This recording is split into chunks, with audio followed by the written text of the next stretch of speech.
Tengo entendido, usted me corrige, usted vivió cerca de Chapultepec en su infancia. ¿Cómo era la vida alrededor de la zona de Chapultepec en comparación con ahora? Yo creo que diferente. En aquel entonces, por supuesto, la mayor parte de las familias que vivíamos en el entorno de Chapultepec eran familias integradas por niños, adolescentes y adultos jóvenes. Por supuesto que también estaban los adultos, entiendes, de los papás. Pero a final de cuentas, la vida en Chapultepec era una vida mucho más relacionada con la actividad típica de familias jóvenes. Con el paso del tiempo, pues obviamente Chapultepec ha cambiado. Las familias que vivimos allí, pues de alguna manera hemos crecido, muchos hemos hecho nuestras vidas en otros sitios, muchos nos hemos mudado a otros espacios, de tal forma que el Chapultepec es un fenómeno muy curioso, que ha pasado en repetidas ocasiones a lo largo de la historia en diferentes puntos de la ciudad, incluyendo el centro de Guadalajara. Casas grandes, con pocos habitantes, generalmente habitantes ya mayores, que en un momento determinado pues representan espacios que son poco atractivos para vivir para las personas que permanecen y muy caros para rentar para las personas que están buscando espacio. Esta tragedia, perdón que utilice la palabra, ocurrió en el centro de Guadalajara. En el centro de Guadalajara teníamos grandes casonas que con el paso del tiempo quedaron parcialmente vacías porque los hijos empezaron a casarse, a mudarse, lo que haya sido. Para las parejas grandes empezó a ser realmente muy complicado su mantenimiento, muy costoso. Cuando las parejas grandes por alguna razón dejaron de vivir ahí, entonces las casas empezaron a comercializarse para venta o renta, con espacios muy caros para cualquiera de los dos aspectos, lo cual obviamente provocó en muchas ocasiones que estas casas permanecieran abandonadas durante mucho tiempo. ¿Qué es lo que sucede? Que empieza a haber un recambio progresivo, las casas requieren de alguna persona que las habite o las utilice, entonces empiezan a comercializarse como espacios para renta o venta, generalmente atractivos para personas que tienen más interés de tipo carácter comercial, y entonces es cuando empieza esta reconversión de características de las ciudades, que al final de cuentas, bueno, pues genera en muchas ocasiones molestias para las pocas o muchas personas que todavía pueden vivir en este tipo de espacios. Este ejemplo que vimos en el centro es un ejemplo que no podemos dejar de olvidar, porque fue el primer punto de la ciudad que nos dio esta transformación obligada.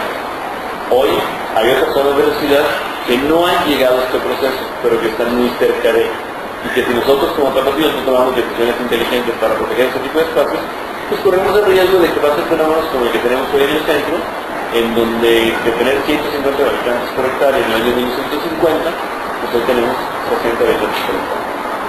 ¿Algún recuerdo de su niñez en una zona de Chapultepec que ejemplifique lo que hacían las familias o los niños de esa época en la zona, los fines de semana o en las tardes?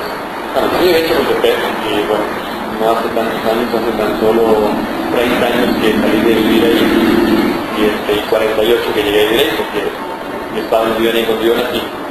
De la edad de 0 años en 1961 a la edad que salí de mi casa para ir a estudiar en 1979, bueno, pues sin duda a lo que vivimos ahora hay un cambio radical. En esta época lo que era muy común ver en torno a Chapultepec y en torno a todas las calles que están en la Americana, pues una gran cantidad de niños andando en bicicleta, paseando por las calles, jugando en las calles, jugando fútbol. Me parece que esto ya no se ve, y es prácticamente imposible verlo. El riesgo es muy alto de poder usar las realidades para este tipo de actividades.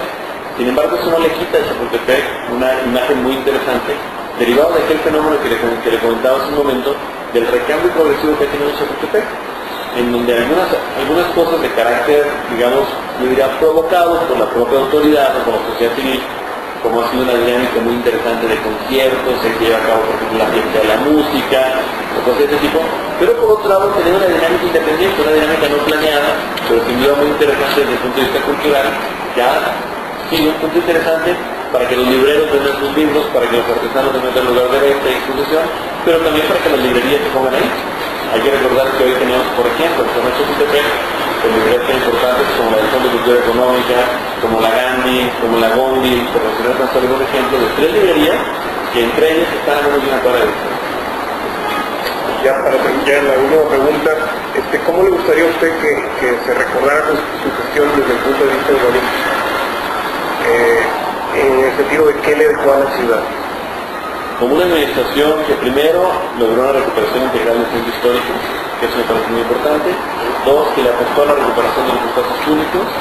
Y 3, que logró el fortalecimiento de la convivencia ciudadana para la calidad de vida de los parámetros. Con esos tres me doy. Bueno, No más. ok.